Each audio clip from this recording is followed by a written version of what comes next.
మొన్న ఏదైతే ప్రభుత్వం జాబ్ క్యాలెండరు ఇచ్చిందో ఆ జాబ్ క్యాలెండర్లో ఉన్న ఉద్యోగాలు చూసిన తర్వాత మన రాష్ట్రంలో నిరుద్యోగ యువత అంతా చాలా నిరాశకు గురయ్యారు.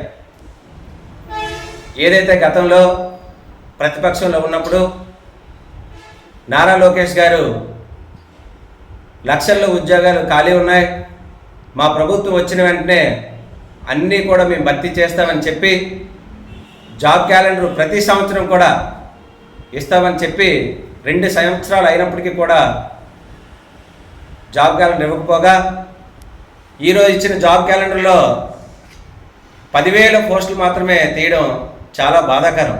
అయితే ఆ రోజుల్లో మా ఉద్యోగాలు ఫీల్డ్ అసిస్టెంట్ ఉద్యోగాలు అయితేనేమి, విలేజ్ల్లో ఉన్న అంగన్వాడీ పోస్టులు అయితేనేమి, విలేజ్లో ఉన్న రేషన్ డిపోల పోస్టులు అయితేనేమి, ఇవన్నీ కూడా మీరు కక్ష కట్టి ఉద్యోగాలన్నీ తీసివేశారు.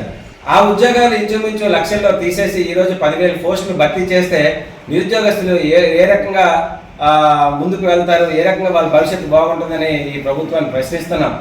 ఈరోజు ఒక విద్యార్థి డిగ్రీ పూర్తి చేస్తాడు, ఆ తర్వాత కాంపిటీషన్ ఎగ్జామ్స్ ఇస్తారు కదని ఆయన చదువుకుంటూ ఉంటాడు.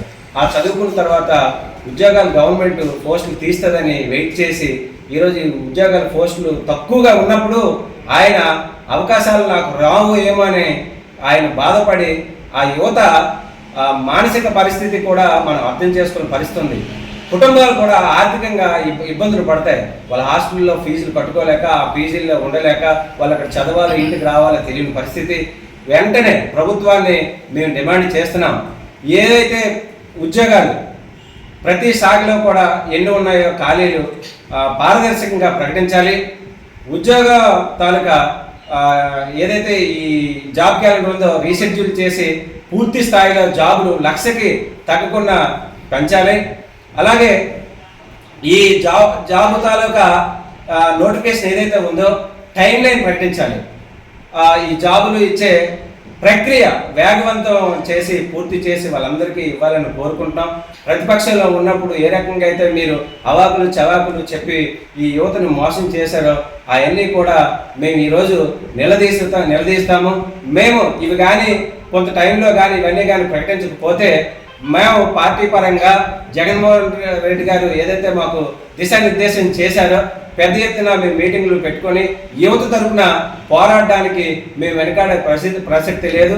మీరు అత్యంత తొందరలోనే జాబ్ క్యాలెండర్ రీషెడ్యూల్ చేయాలని కోరుకుంటూ వైఎస్ఆర్ కాంగ్రెస్ పార్టీ ఈ విద్యార్థుల తరఫున యువత తరఫున పూర్తి స్థాయిలో మద్దతు ఉంటుందని ఈ సమావేశంలో హృదయపూర్వకంగా తెలియజేసుకుంటున్నాం. ఉద్యోగులందరూ ఎంతో కష్టపడి హాస్టల్ అంటూ ఉండి చదువుకొని ఈరోజు చాలా నిరాశకు గురవుతున్నారు.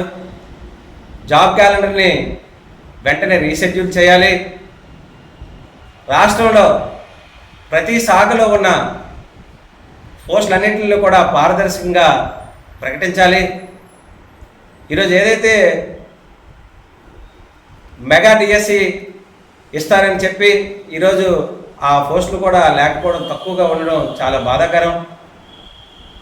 యువతని మభ్యపెట్టడం చాలా చాలా పెద్ద నేరం. యువత రాష్ట్రానికి, దేశానికి ఒక భవిష్యత్తునిచ్చే ఈ యువతని ఈ రకంగా వేధించడం మంచి పద్ధతి కాదు.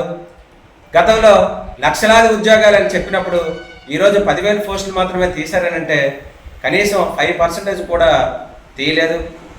రెవెన్యూ శాఖలో కానీ అన్ని శాఖల్లో ఉద్యోగాలు ఉన్నాయి. అయితే ఈరోజు ప్రత్యేకంగా ఎలక్ట్రిసిటీ డిపార్ట్మెంట్లో కానీ, మెడికల్ డిపార్ట్మెంట్లో కానీ ఒక్క పోస్టు కూడా ఈరోజు తీసే పరిస్థితి లేదు అని అంటే వాళ్ళు వృత్తిపరమైన కోర్సులు చేసి ఇంజనీర్లుగా కావాలని, డాక్టర్లుగా కావాలని కోరుకునే వాళ్ళ పరిస్థితి ఏంటి? ఈ సంవత్సరాల్లో కూడా వాళ్ళకు ఉద్యోగాలు లేకపోతే వాళ్ళు ఎవరి కోసం చదవాలి, ఎక్కడ చదవాలి, ఇంటికి రావాలా, హాస్టల్లో ఉండాలా తెలియని పరిస్థితి. ఇలా చెప్పుకుంటూ పోతే జగన్మోహన్ రెడ్డి గారు ముఖ్యమంత్రిగా ఉన్నప్పుడు ఒకే నోటిఫికేషన్లో 1,30,000 పోస్టులు తీసుకొని సచివాలయ వ్యవస్థను క్రియేట్ చేసి ఈరోజు అదే వ్యవస్థను ప్రభుత్వం అంతా నడుపుతూనే ఉన్నారు. మీరు వాలంటరీ వ్యవస్థ మీరు తీసుకొచ్చి ఇంటింటికే పరిపాలన మేము కొనసాగిస్తే దాన్ని మీరు వాలంటరీ వ్యవస్థను మొత్తం తొలగించి ఏదైతే సచివాలయ వ్యవస్థలో ఉన్న ఉద్యోగస్తులందరినీ కూడా ఈరోజు మీరు ఉపయోగించుకొని వాళ్ళతోనే మీరు సర్వే చేయించుకొని నిరుద్యోగులు ఎంతమంది ఉన్నారో మీరు తెలుసుకొని వాళ్ళకి నిరుద్యోగ భృతి మీరు ఇస్తానన్న హామీ ఎగ్గొట్టడానికి ముఖ్య కారణం మీరు చేసిన సర్వే మాత్రమే.